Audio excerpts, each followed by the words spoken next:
তোমার ব্রেন এমন একটা অঙ্গ যেটা তোমার জীবনকে পুরোপুরি ঠিক করে দিতে পারে, আবার এটাই তোমার জীবনকে একদম ধ্বংস করে দিতে পারে। বাট আজকাল আমাদের কারোরই ব্রেনের অবস্থা খুব একটা ভালো না। তাই আজকে আমি তোমাকে এমন 5টা টিপস বলবো যেগুলোর দ্বারা তুমি তোমার ব্রেনকে ফিক্স করতে পারবে। সো নাম্বার 1, ব্রেক দি প্যাটার্ন। তুমি যখন একই ধরনের লাইফস্টাইল বেশি দিন ধরে ফলো করো, তখন তোমার ব্রেইনের নিউরাল পাথওয়েগুলো দুর্বল হয়ে যায়। এক কথায় তোমার মাইন্ড দুর্বল হয়ে যায়। কারণ তোমার মাইন্ড কতটা স্ট্রং সেটা ডিপেন্ড করে তোমার ব্রেইনের নিউরাল কানেকশনগুলো কতটা স্ট্রং সেটার উপরে। এখন তাহলে কথা হচ্ছে তুমি কিভাবে সেই কানেকশনগুলো স্ট্রং করতে পারবে। তুমি সেগুলো স্ট্রং বানাতে পারবে নিজের ডেইলি লাইফের প্যাটার্ন চেঞ্জ করে।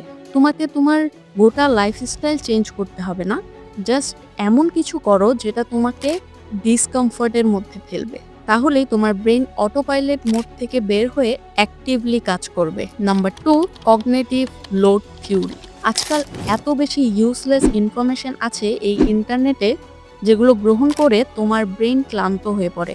হ্যাঁ, আমি তোমাকে নলেজ নিতে বলেছি যেগুলো মাইন্ডের জন্য ভালো, যেগুলো তোমার গ্রোথে কাজে দেবে সেগুলো। যেগুলো তোমার কোনো কাজের নয় এমন ইনফরমেশন নিয়ে তুমি শুধু তোমার ব্রেনকে ওভারলোড করছো। কে কাকে ট্রোল করলো, কার কার কন্ট্রোভার্সি চলছে, কার বিয়ের পোস্টে কত লাইক কমেন্ট আসলো, এগুলো জেনে তোমার কি লাভ? যেই ইনফরমেশনগুলোতে কোনো লাভ নেই এমন ইনফরমেশন অ্যাভয়েড করো আর কাজের ইনফরমেশন নাও। Number 3, active recall. এই টেকনিকটা টপাররা অনেক ইউজ করে, তাই তারা যে কোনো টপিক অনেক সহজেই অনেক দিন ধরে মনে রাখতে পারে। তারা যে কোনো টপিক শুধু পড়ে যায় না, যখন তারা পড়া বাদেও অন্য কোনো কাজ করে তখন সেই টপিকটা সে বারবার মনে করে, আবার রিকল করে সে কি পড়েছে। আর এতে করে তাদের সেই পড়াটা শর্ট টার্ম মেমোরি থেকে লং টার্ম মেমোরিতে চলে যায় এবং তারা অনেক দিন ধরে সেই পড়াটা মনে রাখতে পারে। আর তোমাকেও এই সেম জিনিসটা করতে হবে। যেই ধরনের ইনফরমেশন তোমার মনে হয় যে তোমার ভবিষ্যতে গিয়ে কাজে লাগবে, সেই ধরনের ইনফরমেশন বারবার রিকল করো। এতে করে সেটা তুমি লং টার্ম ধরেও মনে রাখতে পারবে। Number 4, mindful thinking.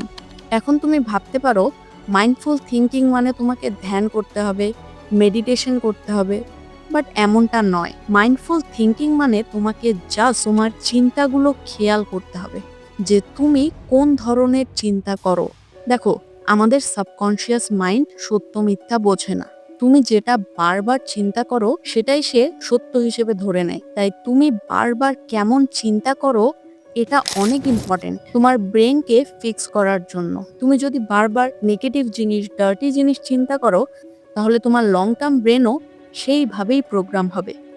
But instant তুমি যদি পজিটিভ জিনিসে ফোকাস করো, পজিটিভ চিন্তা করো, তাহলে তোমার লং টার্ম ব্রেন পজিটিভলি চিন্তা করবে, পজিটিভলি কাজ করবে। Number 5, sleep like a genius. তুমিও হয়তো জানো তোমার স্লিপ শিডিউল কেমন সেটা তোমার ব্রেইনের হেলথ কেমন সেটা ঠিক করে।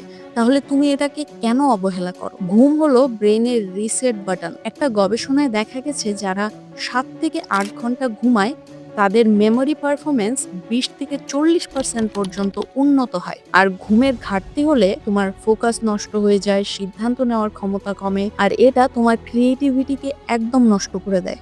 তাই অ্যাটলিস্ট 6 থেকে 7 ঘন্টা প্রপার ঘুম দাও প্রতিদিন।